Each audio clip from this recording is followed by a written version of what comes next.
अजितदादा पवार हे आपले महाराष्ट्राचे लाडके आणि अतिशय वरिष्ठ अशा प्रकारचं नेतृत्व होतं।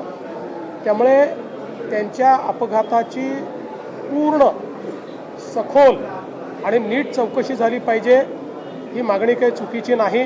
मी केंद्र सरकारला पत्र लिहून या अपघाताची योग्य प्रकारे चौकशी करावी असं सांगितलं होतं। त्याच्यावर केंद्रीय नागरी उड्डाण मंत्र्यांनी विशेष चौकशी गठीत करून त्या संदर्भातलं पत्र देखील मला पाठवलेलं आहे।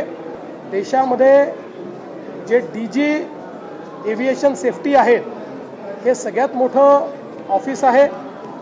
देशात आजपर्यंत झालेल्या सगळ्या अपघातांमध्ये त्यांनीच इन्व्हेस्टिगेशन केलेलं आहे। त्यांचं इन्व्हेस्टिगेशन चाललं आहे, पॅरलली CIDचं इन्व्हेस्टिगेशन चाललं आहे, अजून DGCAचं इन्व्हेस्टिगेशन चाललेलं आहे। ब्लॅक बॉक्स जो आहे तो पूर्णपणे सापडलेला आहे।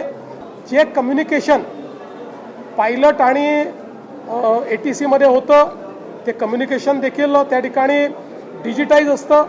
त्यामुळे सगळ्या गोष्टी मला असं वाटतं की त्या ठिकाणी आहेत। तिथले जे काही नमुने आहेत ते त्यांनी नेलेले आहेत, त्याचा देखील जो काही फॉरेन्सिक आणि बाकी ऑडिट करावं लागतं ते चाललेलं आहे। अशा परिस्थितीमध्ये मला असं वाटतं की ही जी चौकशी आहे ती चौकशी आपण पूर्ण होऊ दिली पाहिजे।